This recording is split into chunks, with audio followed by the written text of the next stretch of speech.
Ito po, no, pakitira ng po ng utak. Iba na po labanan ngayon. Hindi na po katwiran ng labanan ngayon, kundi pakitida ng utak. Kung sino mas makitid ang utak, yun doon sila sisimpatya. Di ba? Alam mo sa panahon ngayon talaga, pag hindi ka talaga nababad ka sa social media, madali ka madaya eh. Tulad na nito ni Ramon. Si Ramon tuloy. Pangalan ito, si Raymark. Raymark. Kamusta naman? Di ba? O ngayon, pinagtatanggol niya pa yung mali.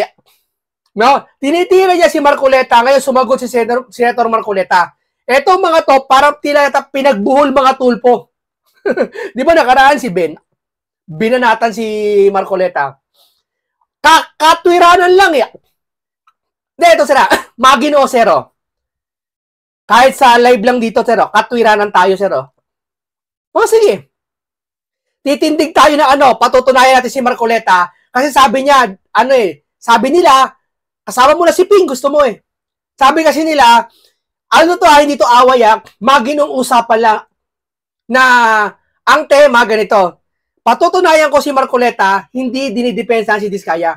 Kayo, patunayan nyo rin. Sinabi ni Ping na nung hearing di ba? O ngayon, pag-uusapan natin ngayon itong si Ramon. Si Raymark pala. Si Raymark, pag-uusapan natin, no? Sabi niya po kasi dito, tingnan natin basahin natin So what wrongdoing did Sen Erwin Tulfo commit in saying bend the law or please the people? Like Justice Secretary Boying Rimulya, Erwin wants to stolen money, return press before and Diskayas probably become a state witness through the Witness Protection Program. The Diskaya, the least guilty among the thieves, is the bone of contention.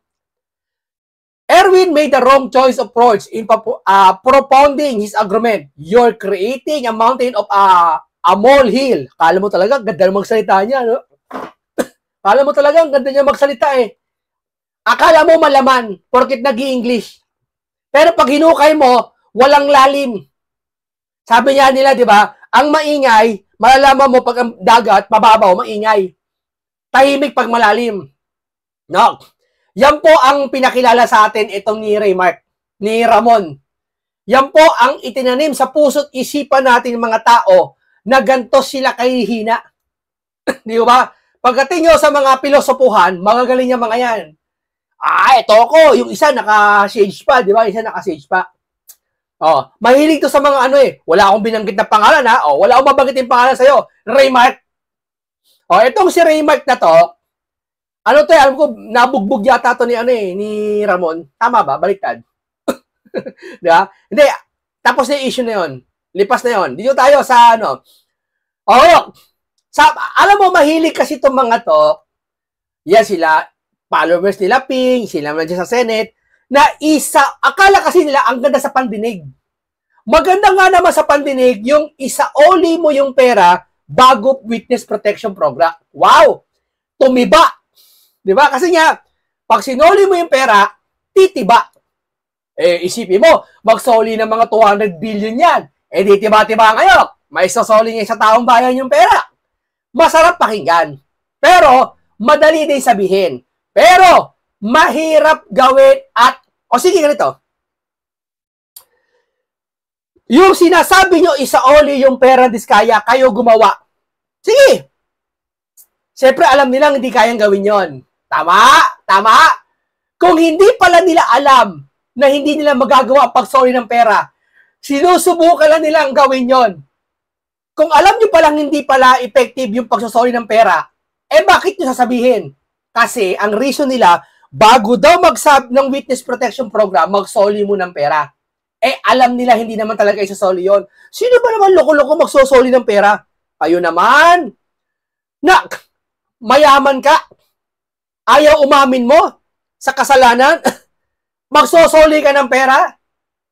Kakanta ko. Kakanta na lang ako, imbis na soli ko yung pera. Maghihirap yata ako. Alam mo kasi itong mga to, nasanay sa yung mga experience nilang bulok. Di ba? So, lumalabas dito, kung alam mo pala sa sarili mo na malabong maisoli, tanongin mo to si Erwin. Tanungin mo to si Raymark. Raymark, may paraan ba mga tulpo na maisoli yung pera bukod sa pakiusapan? Kayo nakaupo dyan. Meron ba? Pakisagot niya. Alam mo, sasagot ng mga to? Ha? Dalawa lang. Meron. Hindi madala sa pakiusapan? Daanin sa batas. Iyon ang nga ginagawa ni Marcoleta sa batas eh. Di ba? Ito, pangalawa. Gusto nila ipasoli kay Diskaya yung pera. Alam nila sa sarili nila, hindi talaga may susoli. Gusto lang nilang sabihin yon para si Marcoleta mapagbintangan ng taong bayan na pinuprotekta ng Marcoleta ang Diskaya. Nakuha niyo yung punto ko? Kasi itong si Ping, tahasan niyang sinabi, pinuprotekta mo ba ang Diskaya? Wow, nakuha sa social media eh. Nakuha niya yun eh. Nabasa siguro ni Ping. Ang dami nagko-comment Masabi ko nga to, masakyan. Bagay na nakikita namin, laglag ng mga tokanyo. Wala kasi kayong makita kay Senator Rodante Marcoleta na butas. Kaya itong si Raymark, itong matandang Raymark, ito, si Boy Raymark, wala na ibang magawa kundi bakbakan si Marcoleta. Kasi wala siya ibang isip na ibang paraan eh. Di ba? O ngayon, balik tayo sa dati. Kung isosoli yung pera, boom, sinoli. Saka daw bibigyan ng witness protection program. Boom, binigyan ng witness protection program. Di ba? Okay na. Magsasabi ng katotohanan yun. At yung pangalawa, witness protection muna. Boom. Saka, magsasabi ng katotohanan. Ano mas maganda mga kababayan? Bibigyan ko kayo ng hint. Yung pangalawa, bibigyan muna ng witness protection program. Kasi nga natatakot sila sa kaligtasan nila pag inamin nila yung big fish. Ngayon, halimbawa, inamin na yung big fish, no? Sinabi na si ganito, si Juan, si Pedro, sinabi na. Nabigyan ng witness protection program. Sa tingin mo, yung big fish na iimbestigahan, di ba? Kasi hindi ka naman magsasabi ng big fish kung hindi mo kasabot eh. Kung hindi sila tumiba, hindi sila kumita ng pera. So, ibig sabihin, madadagdagan yung maisusoli. Halimbawa, si Pedro, kinanta ni Diskaya, ito big fish ipapasaoli ngayon ni Pedro yung pera pati Diskaya, hindi mas marami. Kesa yung unang gusto ng mga to, na isoli muna ang pera bago witness protection program. Bugok. Hindi nila maisosoli ang pera na yan. Hindi nila uuna isoli yan. May history na bang sinoli? Proud na proud sila, kinumbis nila si Bryce, isoli mo. Hindi ko siya sabi sila nagsabi ito Nagsoli ng GMC na sakyan. 10 million yun to 14 million. Palakpakan. Nauto yung mga followers. Buti nga si Bryce nagsoli ng kayamanan eh. Kayamanan sa kanila yung 10 million, 14 million. Kayamanan sa kanila yung kumpara sa 200 billion. Kayamanan sa kanila yon. Para lang may maipuntos doon sa mga Diskaya. Oo nga naman, yung Bryce nagsoli. Si Diskaya wala pa daw na isosoli. Buti pa daw yung Bryce. Wow! Kaya pala kinamayan si Bryce kasi may naisoli. Mas matindi po minsan ang magsabi ng big fish kaysa may maisoli.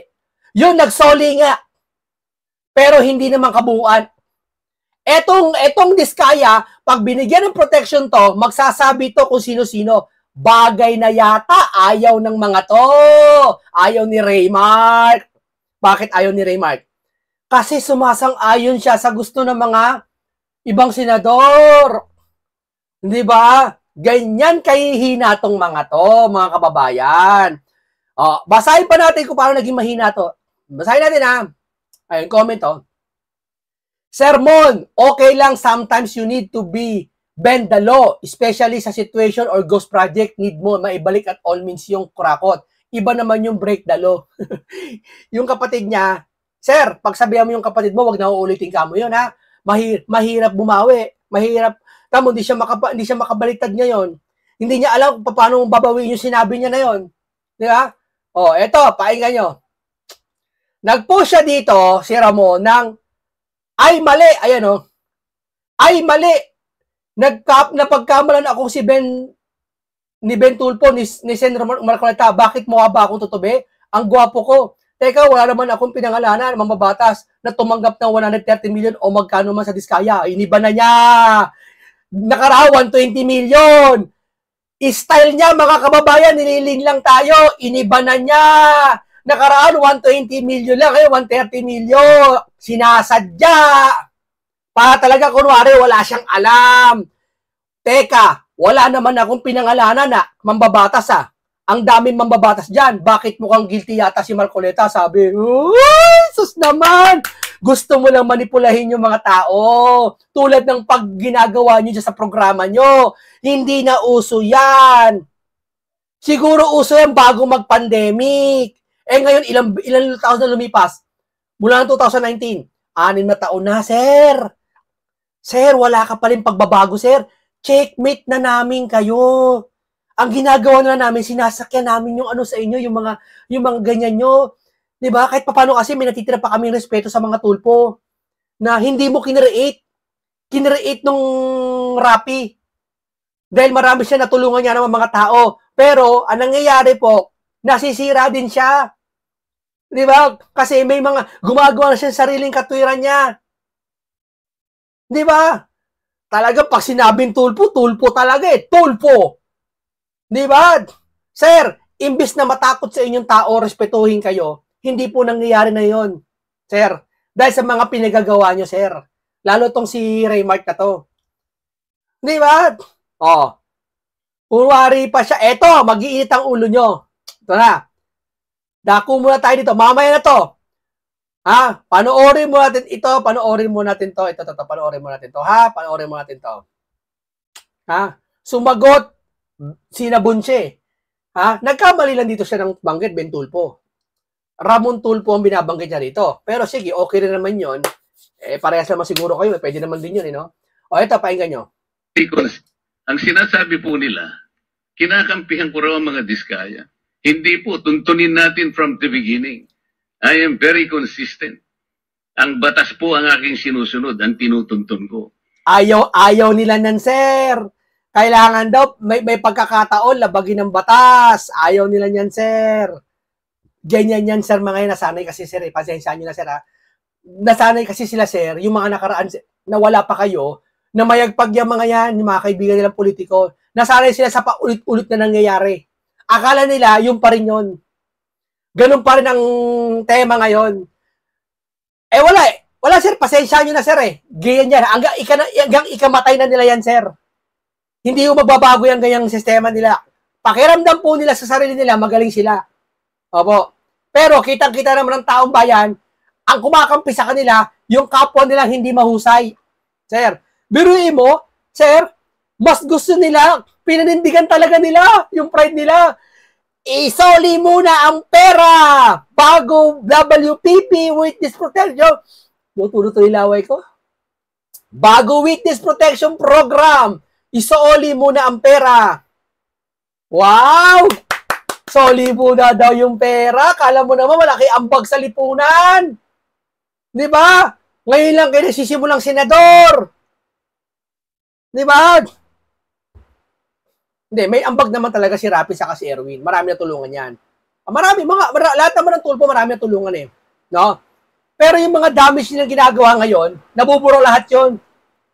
No? Eto. Akala mo talaga, ang galing, isoso-oli yung pera. Akala mo, ang daling sabihin, Pero paano? Tanungin mo, magkano? At sino sisingilin? Diskaya? Diskaya, soli mo na yung pera bago Witness Protection Program. Nangako nga yung tao, di sasabihin at walang Witness Protection Program di kayo pinag-uto-uto ni Diskaya. Gusto ni Marcoleta. Bigyan mo ng Witness Protection. Pag nabigyan, ayaw pa rin magsabi ng katotohanan, tanggalin. Mahirap ba gawin yon? Pag tinanggal, saka mo isoli yung pera, ayaw mo pala. Pero pag binigyan ng Witness Protection to, naituga kung sino. Sabay-sabay nyo isoli ang pera. Ang ganda ng kay Marcoleta kaysa sa inyo. Yung sa inyo, pride na lang ang umiiral. Hindi na katotohanan at katwiran. Huwag kami. Alam namin yung ganyan. Matalino ng mga millennial, pati Gen Z. Kayo naman. Tuloy natin kay Marcoleta, ha? Tuloy natin. Raymart, pakinig ka, ha? Meron po kasing isang taong nagsabi, nag-intriga, nagpalabas ng kung anong klaseng intriga, na ako raw po, o maring hindi ako, isa raw mambabatas ang lumapit sa Diskaya, humihingi raw po ng 1 billion pesos. Hula-hula niya lang yun. 1 billion pesos. Antindi, no? May edad si Marcoleta. May edad kami. Kilala pangalan namin. Hindi po pwede may babangon na gantong senador na bubrusko sa amin. May naisip ako, 1 billion. Tapos gagamit ako ng mga magic word na hindi siya papangalanan, pero siya ang tutukuyin para siya kukuyugin. Ito kasi technique ng mga to eh. Ipapakuyug ka sa mga fans nila. Pakiramdam nyo lang yun. Dati marami kayong followers. Kasi marami pa naman silang followers hanggang ngayon. Doon sa bagay na pagtulong. Bibigyan ng tulong, pera, bibigyan ng yung mag-asawa mag-aaway, pagbabatiin. Ikukulong si mister, yung mga pabaya. Yan ang tutulong ng mga tulpo. Pero sa sitwasyong ito, ayaw sa inyo ng tao. Sir, hindi kayo effective sa ganitong sitwasyon. Tanggapin nyo si Senator Marcoleta. Sa kanya tong oras na to, itong panahon na to, pinagbuhul-buhul eh. Para po yatang nagkasundo sa 120 million na lang. Isipin po ninyo, kapatid po yata yun ng ating colleague, si Ben Tulfo. Nagkamali lang yan. Binutasan pa niya, ni Raymart. Nagkamali daw. Tingnan mo talaga.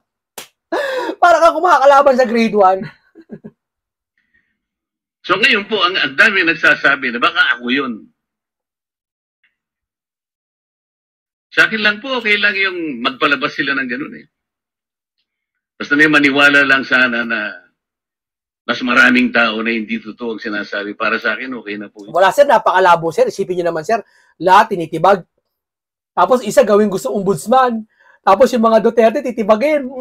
Para Sara, impeach na. Kami na mga mangunguna.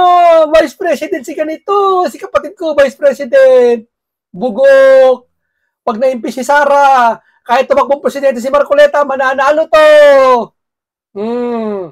Yun na lang boto ni Bongo eh. I-plus kay Marcoleta eh.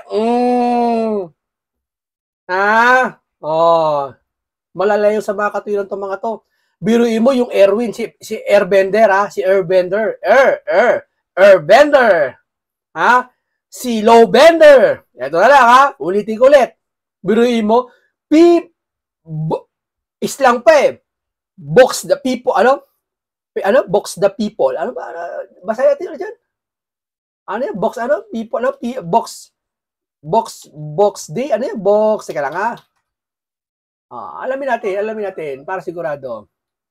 Box Populi. Sabi niya pa, Box Populi, Box Day. Talagang pa siya eh. Box Populi, Box Day. Wow, grammar, ang galing. Parang ganun eh, no? Nagagaling na sa kanila, kahit pa paano may magagaling sa akin, million din. Pag ginalingan ko yung pronunciation to, kuha ko na sila. Ha? Yung Box Populi, Box Day.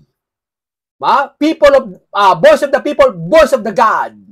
Yan ang paniniwala nila. Ligaw na ligaw eh. Ligaw na ligaw eh. Ligaw sa katwiran. Ligaw sa batas. Ligaw sa banal na kasulatan. Walang Diyos na maglalagay ng kanyang salita sa mga tao mamamayan. Maliban na lang kung propeta ka at sinugo ka. Ang salita ng Diyos natutuklasan sa banal na kasulatan. Hindi sa mga bibig ng mga taong nagrarally. Ang hangad lang ay kaguluhan. Ayaw ng Panginoon yon. Hindi naman lahat nagrarally kaguluhan ng hangad ha. Hindi lahat. Sir, ang layo ng katwiran ng kapatid mo, sir. Ang layo, sir. Ang layo. Mr. Diskaya, meron bang pagkakataon ako nagpahaging sa iyo ng kahit ano pa? Your Honor, wala po. Wala po talaga. Gusto nilang palitawin kasi, tapos na si Jinggoy, napagbintangan na. Si Joel, ayan na, ang dami na. Si Marcoleta, wala kaming natuklasan na korupsyon. Hindi pagbinta mo, tatanggap ng pera yan, maniniwala taong bayan dyan. Sir, para saan ba kung maniniwala taong bayan? Maraming maniniwala ng taong bayan, at least, lalakas yung pwersa natin. Kakampi natin taong bayan. Kaya, pag lumakas ang taong bayan, at naniwala lahat na si Marcoleta tumanggap ng 120, pag nagsalita ako ngayon ng magic word, gusto kasi ng mga taong bayan na sinisigaw nila, isaoli ang pera, taong bayan. Di ba effective? Kasi, ginamit nila yung taong bayan, yung gusto nilang si Marcoleta, kurakot. Yung iba, tanginang grabe ka Marcoleta, kurakot ka.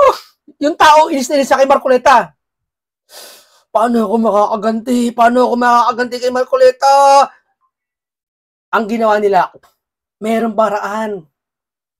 Isaoli yung perang Diskaya. Oo nga naman, isaoli ang perang Diskaya! Mali ka, Marcoleta! Eh di nakakuha ng simpatya sa taong bayan. Taong bayan, huwag po kayo papaloko. Huwag po tayong papaloko, mga kababayan. Oo. Hindi ho ba? Tsorya lang lahat yan. Wala akong pinangalanan. Style ng kapatid mo yan. Saan ang galing yung binanggit ni Ben Tulfo na merong isang mambabatas? Your Honor, wala po akong idea, Your Honor. Hindi po Ben Tulfo, Ramon Tulfo pala. Sorry. Kinorek naman eh. Hindi kasi pare-para sila naman siya. Kahit anong banggitin mo sila, pare-para sila naman sila siya. Kahit okay lang, kahit magkamali ka. Your Honor, wala po akong idea, Your Honor, kung saan po nanggaling.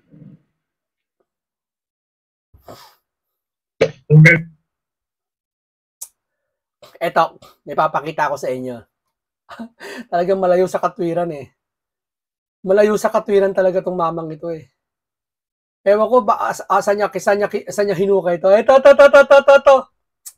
Nakita nyo? Ito, malayo sa katwiran tong mamang ito.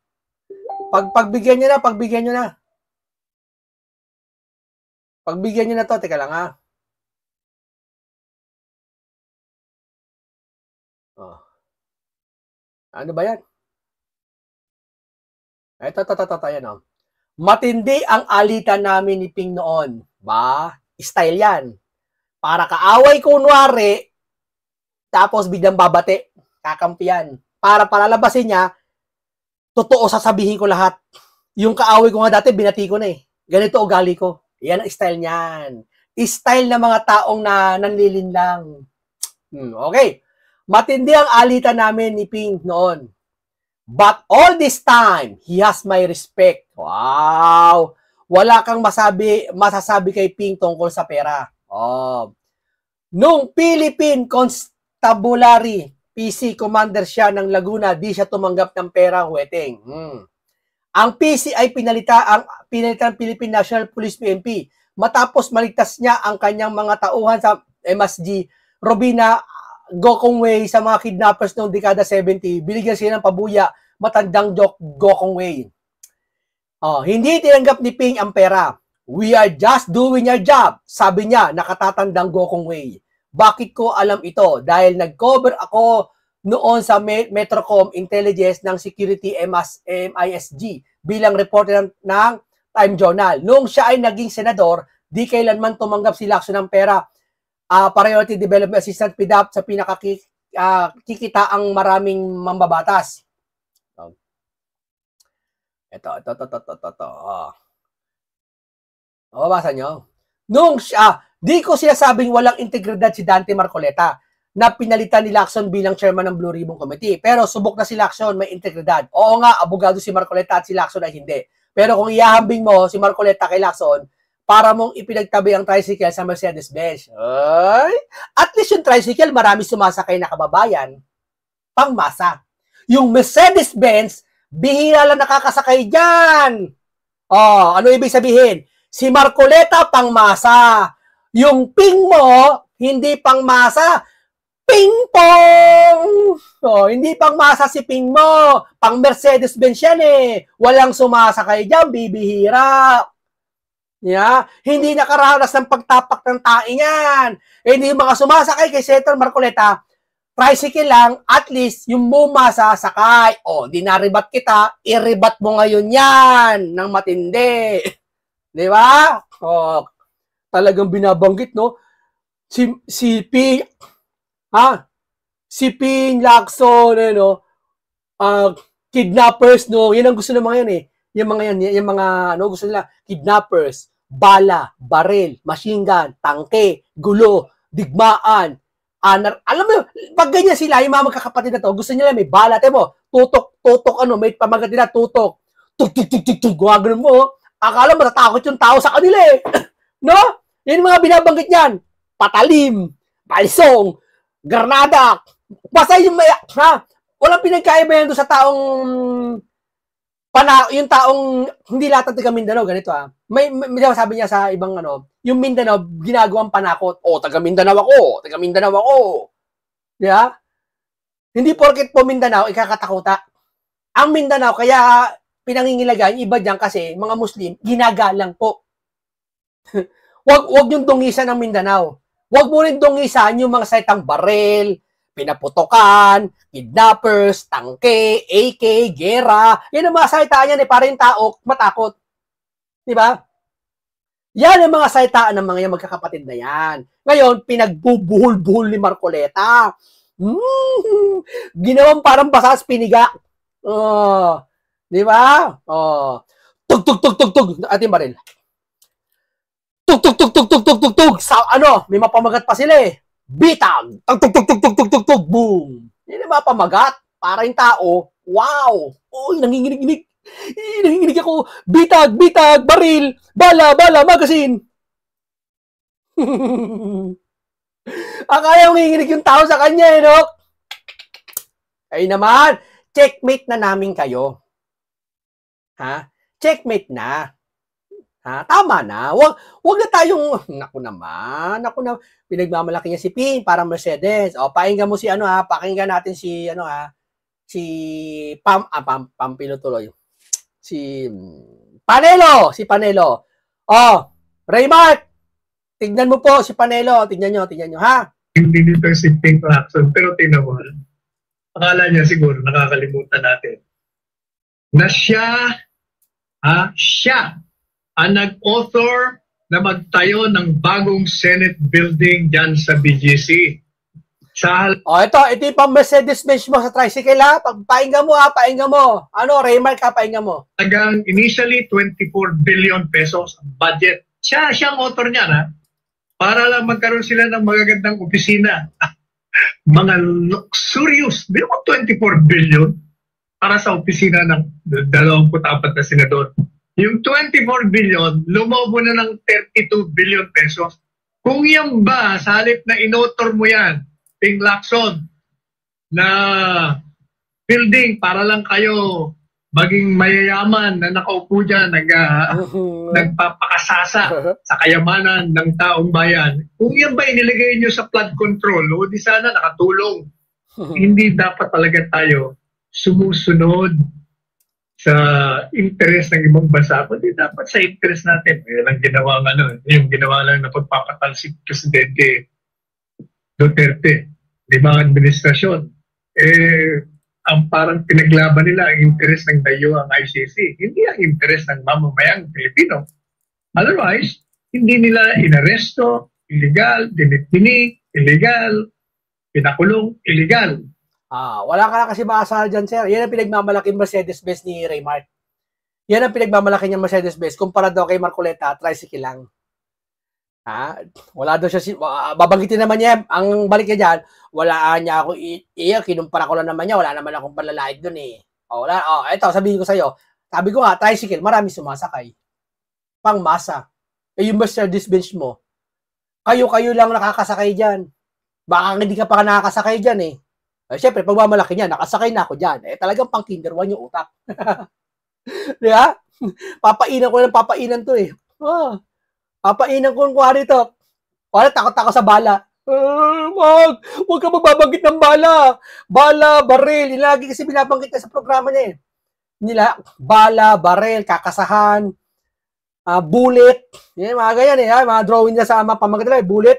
Tug. May puputok-putok pang baril eh. Kasado. Ha? Yan, di ba? Yan ang mga ano. Oh, sir, hindi na uso yan, sir. Ang uso ngayon, sir, makatwirang salita, sir. Mas kinakatakutan yung makatwirang salita. Tandaan mo yan, sir. Powerful yun, sir. Hindi yung ganyan, sir. Yung pagbibintang mo, 1 billion. Kay Marcoleta, 120 million daw. Walang maniniwala sa iyo, sir. Ang maniniwala sa iyo, sir, yung mga taong galit lang kay Marcoleta. Pero kung halong katibo puso, no, naniniwala ka ba talaga? Hindi ako naniniwala. Sumakay lang ako kasi galit ako kay Marcoleta. Oh, yun lang yun, sir. Naghahanap lang sila simpatya, sir. Pero alam nila, hindi talaga nangupit si Marcoleta. Galit lang sila kay Marcoleta kasi nga, laging maitang ulo, maraming inaaway. Ganon din kayo, sir.